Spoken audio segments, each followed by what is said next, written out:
poner un separador. Ahí en Santiago capítulo 1 a partir del verso 5, un separadorcito. La otra Santiago está en el Nuevo Testamento, casi al último, después de los Evangelios, y luego Romanos, Corintios.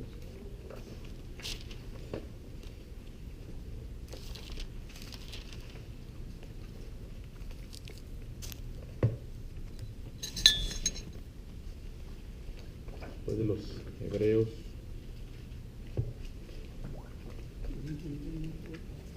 Después de Hebreos. Si está en inglés, algunas traducciones dice James, por la cuestión de la Biblia electrónica. La Biblia electrónica viene como James. ¿En qué? ¿Cuál? Capítulo 1, a partir del verso 5, y otra expresión en San Mateo, capítulo 11.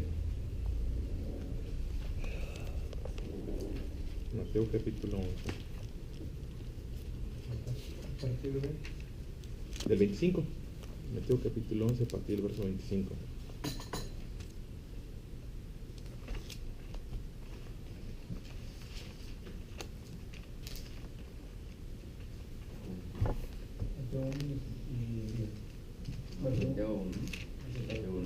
Mateo 11. Mateo 11, 25. Mateo 11, 25 y Santiago 1, 5. Sí. Ahí. Sí. Bueno, yo quiero que reflexionemos un poco en el concepto a propósito de la sabiduría, que ahorita lo mencionábamos, coincide con la idea que traigo que me gustaría compartir.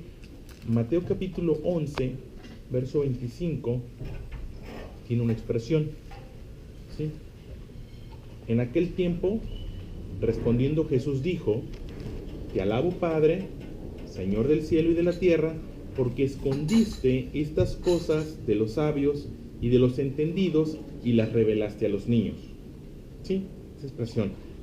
Te alabo, Padre, Señor del cielo y de la tierra, porque escondiste estas cosas de los sabios y de los entendidos y las revelaste a los niños.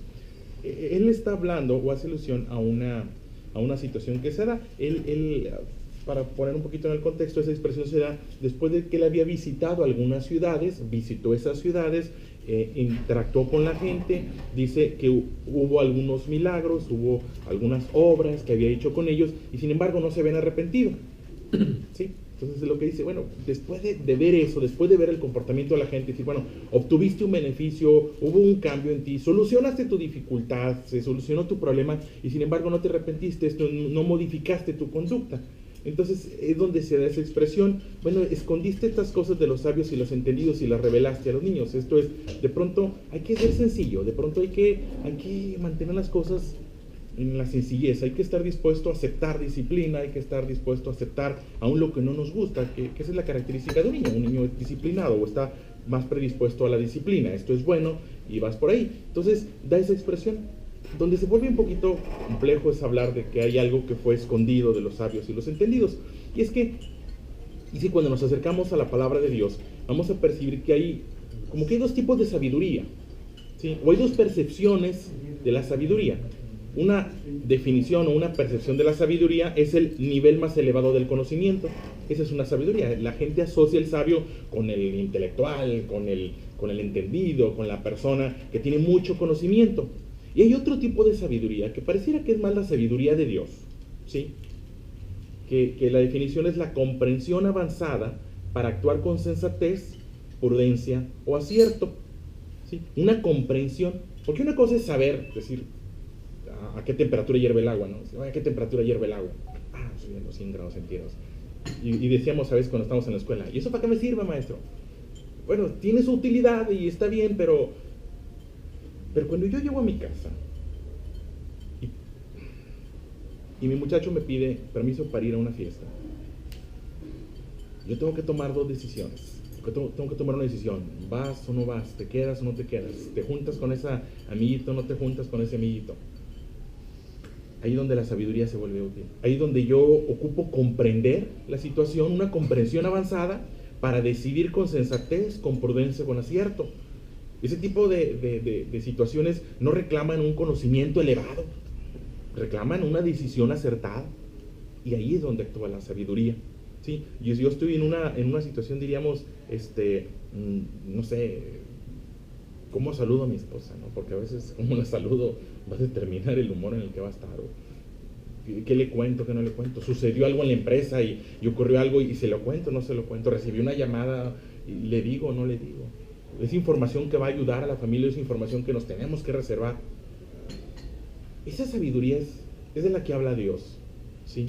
Esa sabiduría que está escondida, o esa información que está escondida de lo que llamaríamos sabios y entendidos. Vaya, hay situaciones de las que los sabios y entendidos no se dan cuenta. Si escondiste esto de los sabios y entendidos, oye, pues serás muy sabio, pero estás actuando mal. Entonces no tienes sabiduría, ¿sí? Esto es, pues tendrás mucho conocimiento, sabes que el mundo es redondo y conoces acerca del tema de la gravedad y el efecto de la gravedad en las personas, y tal vez sepas cuáles ángulos son necesarios, sí, por eso es conocimiento.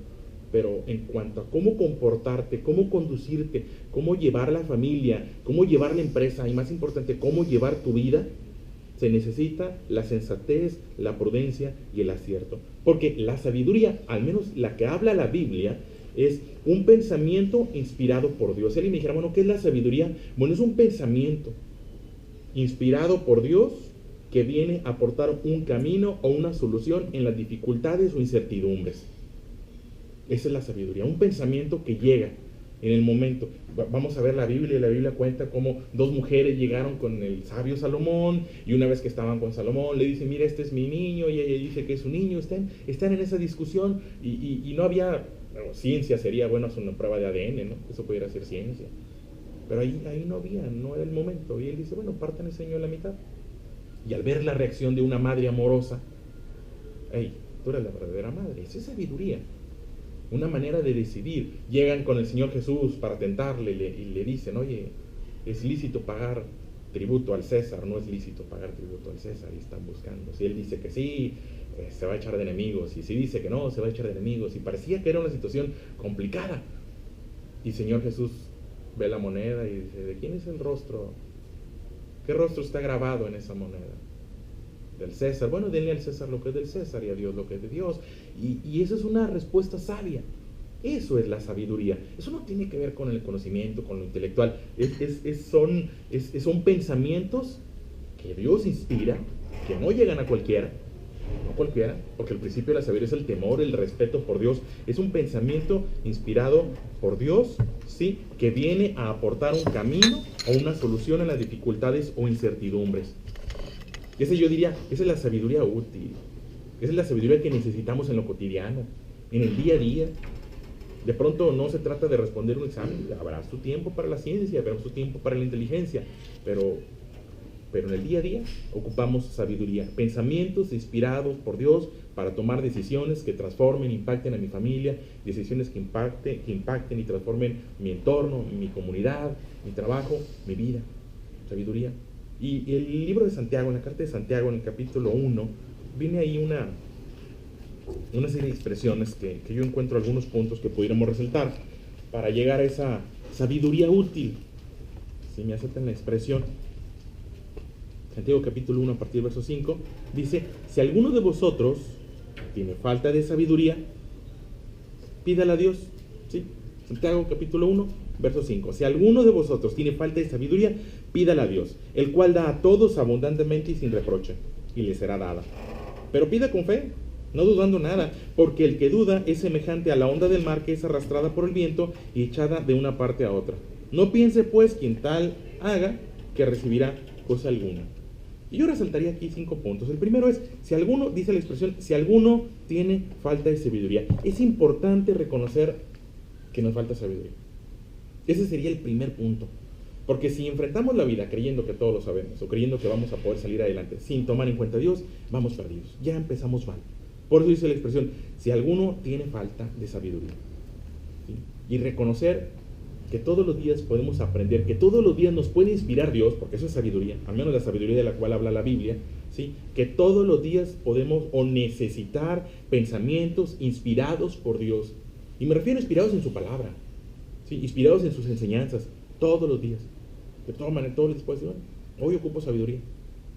¿Sí? Ese sería el primer punto. Reconocer la necesidad o la dependencia de ser inspirado por Dios. La siguiente expresión que dice, si alguno tiene falta de sabiduría, pídala a Dios. Esto es, hay que buscar en el lugar correcto. A veces en las dificultades busco y le pregunto a mi amigo de mucha confianza, y bueno, si mi amigo de mucha confianza es temeroso de Dios, bienvenido a sus consejos. Pero si mi amigo de toda la vida no teme a Dios, no dudo que me pueda dar un pensamiento humano, que me hable con inteligencia, con la inteligencia de los hombres, pero a veces lo que ocupo es la inspiración de Dios. ¿Sí? No lo quiero hacer menos, el asunto es que tengo que aprender a buscar. Por eso la expresión, pídala a Dios, pídala a los que están en Dios. Ahí es donde se vuelve muy confortante el decir, pues busca al pastor, busca al sacerdote, busca al ministro, busca a ese maestro que está nutrido en la palabra de Dios. Pídala a Dios. Porque ahora sí, ese consejo, esa palabra oportuna, sí dice la Biblia que si hay alguna situación que busquemos a los sabios, a los entendidos, pero a los sabios de los hombres, a los que tienen un nivel elevado de conocimiento, o a los sabios de Dios que comprenden cómo actuar con sensatez, prudencia y acierto. Hay expresiones que parecieran contrarias, ¿no? Dice la Biblia, no seas vencido de lo malo, sino vence con el bien el mal. La lógica de los hombres no es esa. La lógica de los hombres es el que no tranza, no avanza. Y tiene mucho sentido, humanamente hablando. Tiene mucho sentido. Pégale tú primero. Ese es el que pega primero, pega dos veces. Humanamente hablando tal vez tenga sentido. Pero desde la perspectiva de Dios dice, sufre el agravio. Pon la otra mejilla. Entonces yo voy con un inteligente humano y me va a decir, no, tú primero. Y yo voy con alguien inspirado por Dios y me dice, mira, sufre el agravio. ¿Dónde hay sustentabilidad? ¿Dónde va a haber respuesta? ¿Dónde va a haber resultados? Y al menos la Biblia me dice que la busque en Dios. Si alguno tiene falta de sabiduría, ya reconocí mi falta de sabiduría, punto número 2 sería, pídela a Dios, pídela a los que están cercanos de Dios, pídela a los que son inspirados por Dios, o Dios mismo te inspira. Cuando somos sensibles a la voz de Dios y nos hemos acostumbrado a reconocer cuál de todas las voces a mi alrededor, cuál es la voz de Dios.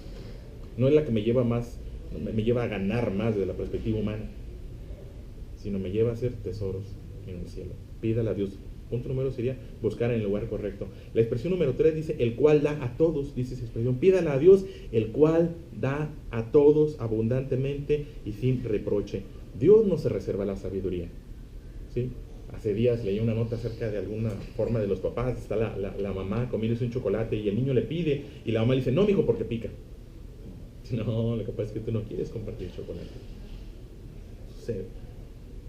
Porque de pronto sí hay papás que se vuelven egoístas, ¿no? No es para ti, no. Pero Dios dice en la Biblia que nos da a todos sin medida, ¿sí? Abundantemente y sin reproche, ¿sí? Entonces Dios sí está dispuesto a darnos la sabiduría.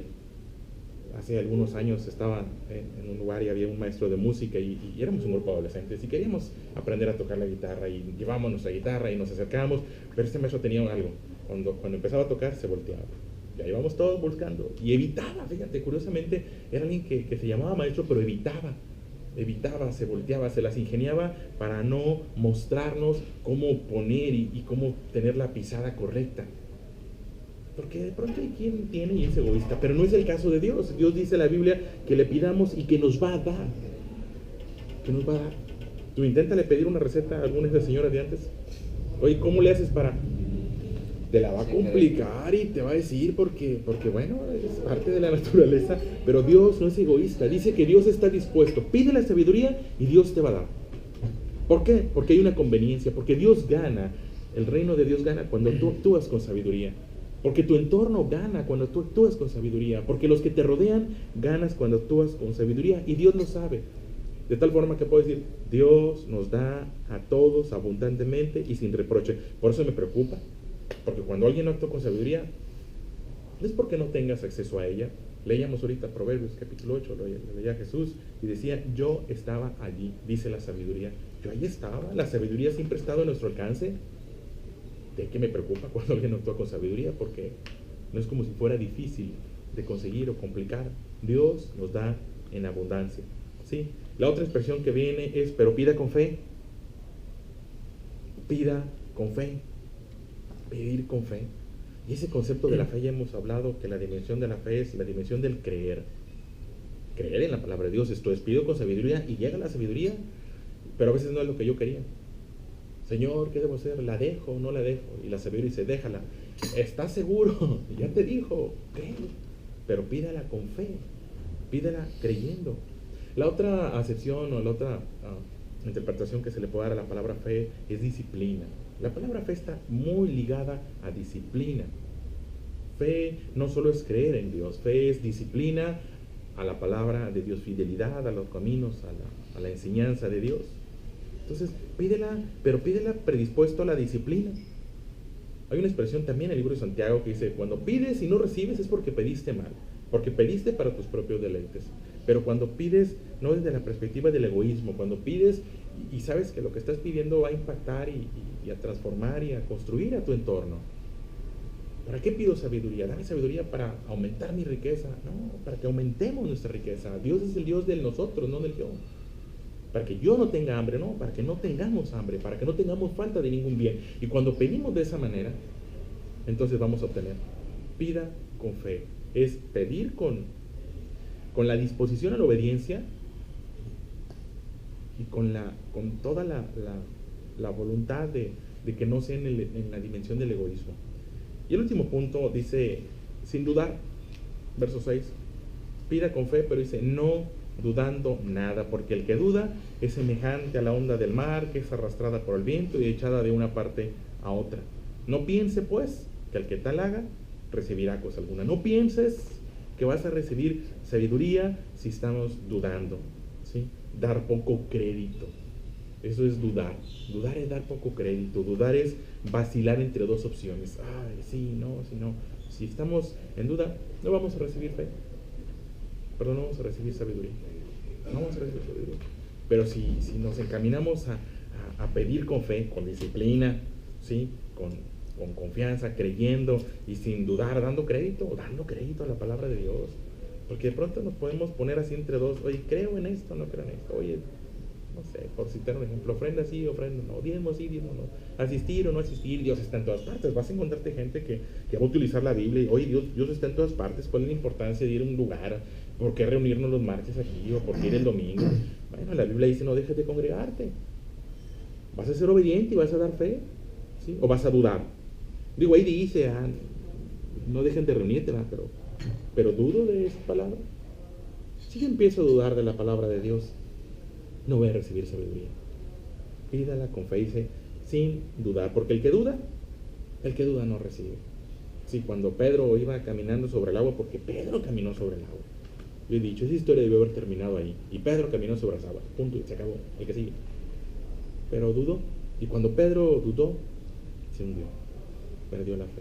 La duda nos arrebata la fe, y sin fe, sin fidelidad a Dios, estamos expuestos. Una expresión que viene en Proverbios capítulo 14, verso 12, no se las leo, no se las mencioné. Proverbios capítulo 14, verso 12, dice, hay caminos que al hombre le parecen derecho, pero su fin es camino de muerte. Y es donde, bueno, ¿cuántos caminos me pueden parecer a mí de derecho? ¿Cuántos caminos no debo de transitar? Porque hay caminos que tal vez no debo transitar. Oye, parece derecho y luce bien, y luce provechoso para mi familia, luce provechoso para la empresa, luce provechoso para mi ciudad, luce provechoso para mi vida. Parece derecho, pero tal vez su fin es camino de muerte. No sé. Y ahí es donde ocupo la sabiduría. La sabiduría me debe inspirar, la sabiduría debe traer pensamientos inspirados por Dios que vengan a aportarme una solución a mis dificultades e incertidumbres. ¿Transito por ese camino o no transito por ese camino? A mí me parece derecho, a mí me parece correcto, pero lo es. Y es donde consultamos a Dios. Y Dios me dice, adelante. O Dios me dice, no, por aquí no. La Biblia está llena de historias. El pueblo de Dios, dice la Biblia, que llegó a lo que llaman la tierra prometida, la tierra que debían de poseer, una tierra que era para ellos, y se quedaron en la entrada. Se quedaron en la entrada, no avanzaron. Era un camino derecho, era un camino que tenía prosperidad, era un camino que hablaba de bienestar para los suyos. Y sin embargo no lo transitaron. Se quedaron y se fueron a vagar 40 años al desierto. Porque era un camino que parecía dificultoso, era un camino que parecía complicado, y no lo transitan. Eso es lo opuesto. Hay caminos que parecen caminos de muerte, pero su fin es el camino de bienestar. Hay caminos que se ven dificultosos, sí, cierto.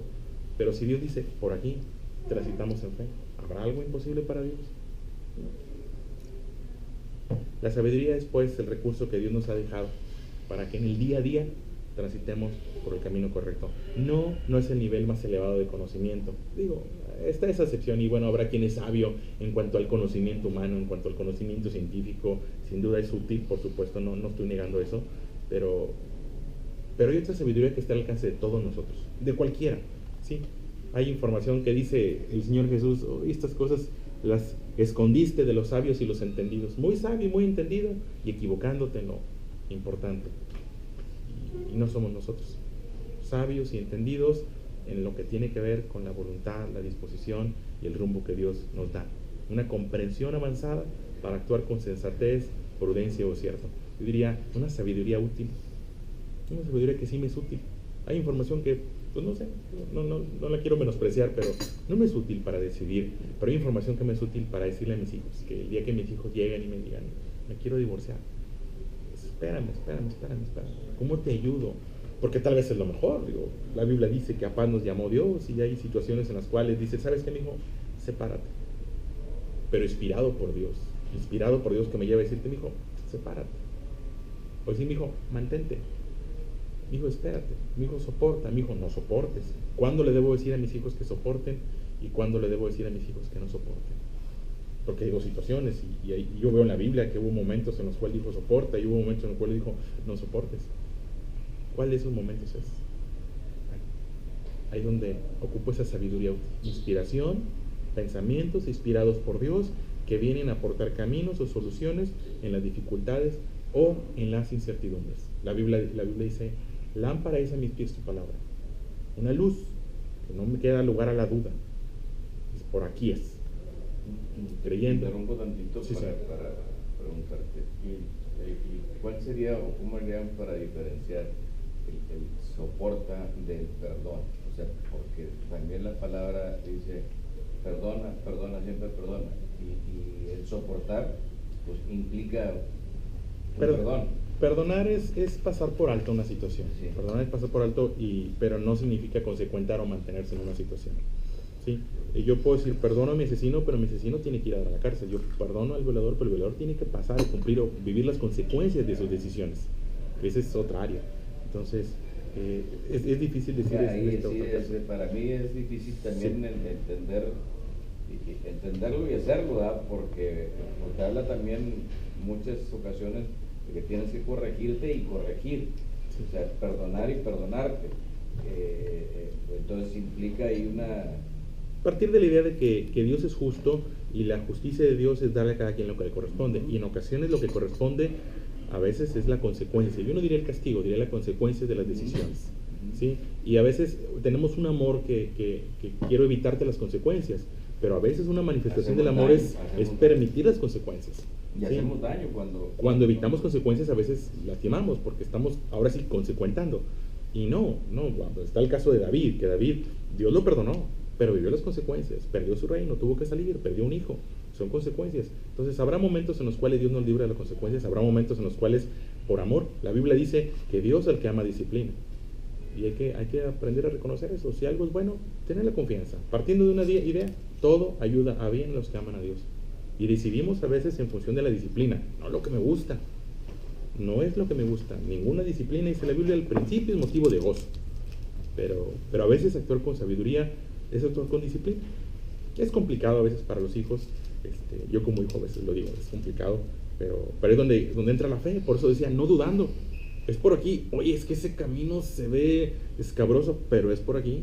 Pero es que ese camino, regreso al ejemplo, el pueblo de Dios llega a la tierra prometida, envían a un grupo de personas a reconocer la tierra y regresaron con malas noticias. La gente que vimos ahí es gente de guerra, es gente fuerte, son gigantes, nosotros somos débiles, no podemos avanzar por ahí. Y humanamente hablando tenían razón, pero donde llega Dios dice, hey, más podremos nosotros que ellos, mayor es el que está en nosotros, vamos a vencer. Y sin embargo se regresan a transitar en el desierto. Por evitar la dificultad primaria, se metieron en una dificultad mayor. Entonces, aquí es donde tenemos que tener, por eso les decía, uno de los puntos de sabiduría, a veces llega muy bonito, ¿no? Pero pónganse en la porción de Salomón, ¿no? 2 mujeres reclaman y las 2 son, a ver, maten a ese niño. Digo, él sabía lo que iba a ocurrir después, él se esperaba la reacción, pero en ese momento, ¿cómo lo han de haber volteado a ver sus soldados, ¿no? Que lo voltearon a ver, oye, el rey está mandando a matar a un niño, eso está mal. Claro, él lo iba a detener, pero solo él sabía que lo iba a detener, ¿no? Entonces, ¿cuántas cosas Dios nos dice ahí? Por ahí, oh, Dios sabe lo que viene, nosotros no. Es donde es importante la fe, por eso dice, reconocer la sabiduría es pedirla en el lugar correcto, reconocer nuestra falta de sabiduría, buscar en el lugar correcto, creyendo que Dios nos la da, pero pidiéndola con fe. Esto es creer que yo ya pedí sabiduría, y si lo que llega, aunque no sea de mi agrado, si lo que llega viene de parte de Dios, transitamos en ese camino con fe. Eso es lo que llaman una fe ciega. Sí, a veces es una fe ciega, no una fe absurda, no una fe tonta, no, una fe ciega es, yo no veo, pero confío. Y a veces no vemos lo que Dios tiene para nosotros, pero confiamos en lo que Dios tiene para nosotros. Yo quisiera que pensáramos y provocáramos y buscáramos esa fe útil, porque mucho de lo que tiene que ver con Dios es, pues ya me sé la Biblia, ya leí la Biblia, ya sé. Tú pregúntame quién hizo el mundo, yo te contesto. Y tú pregúntame qué es la fe, yo te digo qué es la fe. Y tú pregúntame los dones, yo te los contesto. Y muy hábiles para responder acerca de la palabra de Dios. Pero yo no sé si llamarle eso sabiduría. Eso yo lo llamaría conocimiento. ¿Sí? La Biblia debe llevarme a una inspiración de parte de Dios para tomar decisiones que hagan la diferencia, una diferencia que tiene que ver con lo eterno, no con lo temporal. Me acerco y llego a mi casa y ocupo sabiduría para responderle a mi esposa, para responderle a mis hijos. Ocupo sabiduría para responderme a los compañeros de trabajo. ¿Cómo responderle a los compañeros de trabajo? ¿Cómo responderle a los empleados? ¿Debo vender o no debo vender? ¿Debo comprar o no debo comprar? ¿Debo construir o no debo construir? Esas decisiones van a impactar a las familias que me rodean, a las familias involucradas. ¿Sí? Y a veces, lo mejor es no, a veces lo mejor es sí. Sabiduría útil, no conocimiento humano. Y esa, les digo, proviene de Dios. Repito, para terminar, reconocer mi falta de sabiduría, pedirle a Dios, Dios nos la da en abundancia, no se la reserva, pedir con fe, esto es pedir creyendo y dando crédito y sin dudar. ¿Sí? Santiago 1, del 5 en adelante. Se los dejo de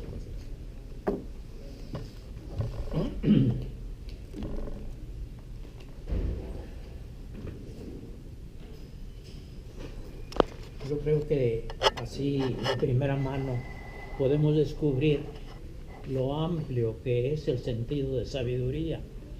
No podemos reducirlo a una expresión, pero tal vez sí a un principio, y si no, alguno de los primeros principios. Por ejemplo, sentirnos en el pueblo de Dios, sentirnos solidarios uno con otro. Creo que esto es muy importante, porque nos lleva ya no a pedir, dame mi pan de cada día, sino dame nuestro pan. Estamos ya pidiendo por un pueblo de Dios en donde estamos nosotros puestos. Y el hecho de pedir por los demás no tiene que ver nada con que ya una vez habiendo pedido que Dios nos dé nuestro pan, estoy diciendo a mí y a todos mis hermanos, y al final decir, se me olvidó pedir el pan por mí, hombre, pedí por mis hermanos. Es decir, en el principio de Dios estamos involucrados y estamos también comprometidos a sentirnos que el reino de Dios lo formo yo también. Si yo hago algo por el reino de Dios, lo estoy haciendo por mí también. Y tengo que preferir siempre hacer lo mejor que me convenga, pero sin olvidar que también beneficia a todos los demás. Tengo que ser solidario con todos, porque podemos tener también un principio religioso muy personal, muy egoísta, y nos cuesta mucho trabajo cambiar el yo por el nosotros. Si vamos a hacer algo, pensemos también que nuestro esfuerzo por hacer algo beneficie a los demás, no nada más buscar mi propio beneficio, ¿verdad? Entonces, esta forma de pensar nueva, vamos a decir nueva porque es muy especial, porque es la inspiración de Dios en cada uno de nosotros. que nos lleve a ya no ver esto como una cosa personal. Yo voy allí porque yo esto, o yo voy a exponer esto para buscando una finalidad, que los demás vean que yo soy muy perito en Biblia. No se trata de beneficiarse uno en lo personal, se trata de sacar a todo el grupo al beneficio que Dios tiene, porque Dios está actuando en forma colectiva. A los que Él llama y los que lo escuchan, ese grupo hay que pedir por ese grupo. Es la sabiduría de Dios, no encerrarnos en un círculo personal en donde todo lo que yo hago y todo lo que yo muestro y todo lo que yo digo lleva como razón de ser el que me consideren a mí muy avesado en el tema. No, veamos lo que hablemos, si es en beneficio de todos, es sabiduría. Que Dios nos ayude a entenderlo, ¿verdad? El domingo, el Evangelio de la parábola, escuché, cada vez que les escucho me inquieto el episodio, y es el año de la misericordia. Entonces, ahorita también que mencionabas sobre la justicia de Dios, Él va más allá de la justicia, Él va a la misericordia, porque a mí me gustó pues padre lo del hijo pródigo, el regreso y demás. Pues fue el amor lo que hizo y ya un doble propósito, porque él le dio amor al hijo y recibió amor del hijo también a la hora que lo recibió. Entonces con esa doble intención lo hizo. Dios nos ama porque además de beneficiarnos a nosotros, Él se alegra con esa situación. Sí, Dios nos ama porque nos ama. A veces hay una expresión que dice la Biblia: Dios nos ama porque nos ama. A veces buscamos una razón. No hay. Humanamente hablando, estamos acostumbrados a porque estoy delgado, porque estoy alto, porque tengo. O sea, y le encuentras. Es porque tiene dinero. Es porque tiene ojos verdes. O es porque es hijo de. Dios, el amor no ocupa razones. A lo mejor el amor verdadero no ocupa motivos, te ama porque te ama. Y lo único es que la dimensión del amor de Dios incluye misericordia, incluye disciplina, ¿sí? Incluye responsabilidad. Humanamente hablando, a lo mejor mi amor es, por mis hijos mi amor es irresponsable, ¿no? Porque no lo levantes, pobrecito, mira qué bonito, déjalo que no vaya a la escuela. No, espérame. Porque implica amor también, la disciplina, sí. Porque estás viendo futuro, o sea, lo estás formando. Sí, el amor de Dios es amor que... Mi amor a lo mejor a veces deja a un lado la disciplina, y mi amor a veces a un lado deja la responsabilidad. Y le estoy haciendo daño. Pero Dios no, Dios es superior, Dios nos ama y no hace a un lado la disciplina, y más importante, nos ama y no hace a un lado la misericordia, ¿no? O sea, es lo bonito de la justicia de Dios, que no hace a un lado la misericordia. Entonces, ese Dios integrado, y nos modela, nos deja ese ejemplo de ser así. Vamos a llegar a eso. Sí, porque si la parábola esa la analizamos a la luz de la justicia, no era justicia. No, humanamente hablando, no.